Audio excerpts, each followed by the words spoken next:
স্ক্রিনে যেটি দেখতে পাচ্ছেন এখানে আপনার 6000 এমএএচ ব্যাটারি থেকে শুরু করে 120 হার্জের মতন একটি প্যানেল, তার সাথে গুগল পিক্সেল লাইক ডিজাইন দেখে মনে হতে পারে প্রিমিয়াম একটি স্মার্টফোন। তবে এই প্রিমিয়াম স্মার্টফোনটা আপনি জাস্ট 11,499 টাকার মধ্যেই পাচ্ছেন। কথা বলছিলাম ইনফিনিক্সের রিসেন্টলি লঞ্চ হওয়া ইনফিনিক্সের স্মার্ট 10 প্লাস, যেটি আমাদের দেশের বাজারে 4128 এর এম ভ্যারিয়েন্টে লঞ্চ হয়েছে, যার প্রাইস কিন্তু অফিসিয়াল ভাবে রাখা হয়েছে 11,499 টাকা কিংবা 11,500 টাকা। তবে বস ওভারভিউ দিয়ে একটা স্মার্টফোনকে বিবেচনা করতে যায় না অথবা কিনতে যায় না, খুঁটিনাটি সবকিছুই দেখে নিতে হবে। তাহলে চলুন সবকিছু নিয়ে বিস্তারিত থাকছে এই ভিডিওতে। তাই চ্যানেলে নতুন হলে চ্যানেলটি সাবস্ক্রাইব করে পাশে থাকা বেল আইকনটি অল করে এবং ভিডিওতে লাইক দিয়ে আমাদের পাশেই থাকবেন। আর আমাদের ফেসবুক পেজ থেকে দেখে থাকলে অবশ্যই ফেসবুক পেজটি ফলো, লাইক, শেয়ার এবং কমেন্ট করতে ভুলবেন না। স্মার্টফোনটির ডিজাইনটি অফলাইন মার্কেটে অবশ্যই গ্রাহকদের নজরে পড়ার মতনই ছিল। ব্যাকের হরিজন্টাল ক্যামেরা মডিউল শেপটা অবশ্যই চোখে লাগার মতনই, যেটা ইন্সপায়ার্ড বাই গুগল পিক্সেল। তবে বাজেট সিরিজের স্মার্টফোন হওয়ায় কিন্তু গুগল পিক্সেলের ফিলটা পাবেন না, এটা সম্পূর্ণ পলিকার্বনেট কিংবা প্লাস্টিক বিল্ডের সাথে আসে। তাই হাতে নিলে কিছুটা চিপ মনে হবে। তবে তাই IP64 এর রেটিংও দেওয়া হয়েছে, বাজেটে মোটামুটি ভালোই বলবো আমি। তবে 8mm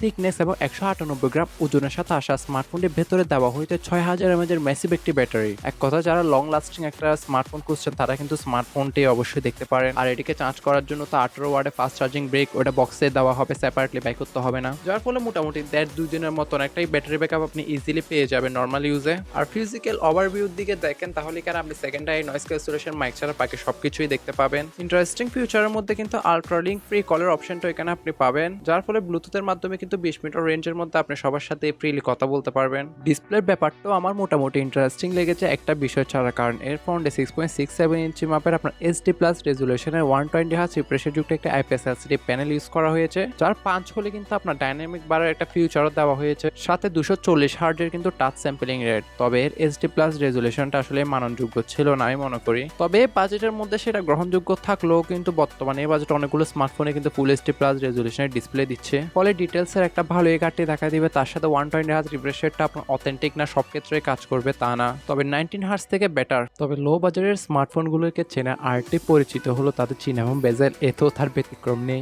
OS এবং UI নিয়ে খুব একটা বেশি কথা বাড়াবো না, কারণ আপনারা জানেন এই বাজারের স্মার্টফোনগুলোর UI এবং OS কিরকম, আপনার সম্পূর্ণ প্রি ইনস্টল অ্যাপ এবং অ্যাডসে ভরা, যেগুলো আপনি আনইনস্টল কিংবা অফ করে দিলে মোটামুটি ভালো একটা এক্সপিরিয়েন্স পাবেন। তবে টপ অফ অ্যান্ড্রয়েড 15 যার ব্যাকএন্ডে রান করছে XOS 15.1। তবে আপডেট নিয়ে তেমন কিছু জানে না, তবে আপনি এখানে লেটেস্ট ভার্সনটাই পাচ্ছেন বরাবরের মতন। আমার মতে এখানে কোনো আপনার UI আপডেট থাকছে না। এবারে কিছু প্রসঙ্গ পারফরমেন্স নিয়ে করা যাক, কারণ এতে দেওয়া হয়েছে ইউনিসক্সের T7250, যেটাকে কাইন্ড অফ হেলিও Z81 এর মতনও ধরতে পারেন। 12 ন্যানোমিটার ফেব্রিকেশনের সাথে আসা স্মার্টফোনটির চিপসেটটি খুব একটা আমারই পাওয়ারফুল না, কারণ আমরা এতে 8টা কোর দেখতে পারবো, যার মধ্যে 2টা হচ্ছে 1.8 GHz এর Cortex S75 এবং 6টা 1.6 GHz এর Cortex A55। তাই পারফরমেন্স দিক দিয়ে যদি আপনি একজন রেগুলার ইউজার হয়ে থাকেন, টুকটাক লেভেলের গেমিং যেমন 2D গ্রাফিক্স গেমগুলো অথবা ডে বাই ডে মাল্টিটাস্কিংগুলো মোটামুটি ভালোভাবে হ্যান্ড ওভার করতে পারবে। তবে এখানে হাই এন্ড গেমগুলো আপনি টোটালি প্লে করবেন না, কারণ এটা গেমিং সেন্ট্রিক স্মার্টফোন না। LPDDR4X এর 4GB র্যাম এবং eMMC 5.1 এর 128GB ইন্টারনাল স্টোরেজ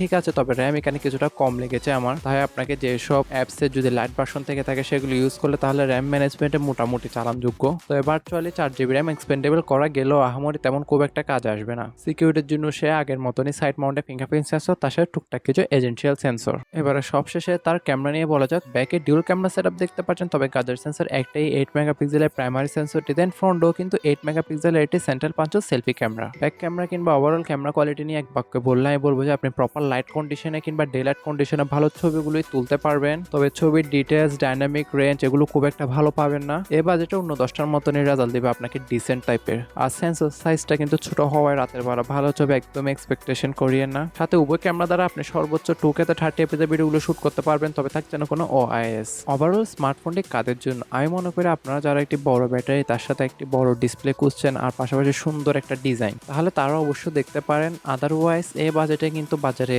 আনঅফিসিয়াল ভাবে বলুন কিংবা অফিসিয়াল এর থেকে ভালো কিন্তু স্মার্টফোন অ্যাভেলেবেল রয়েছে। তবে যেহেতু আপনারও স্বাধীন দেশের স্বাধীন নাগরিক, বাকিটা আপনাদের উপর। তবে জানাতে ভুলবেন না এই বাজেটে স্মার্টফোনটি আপনার কেমন লেগেছে।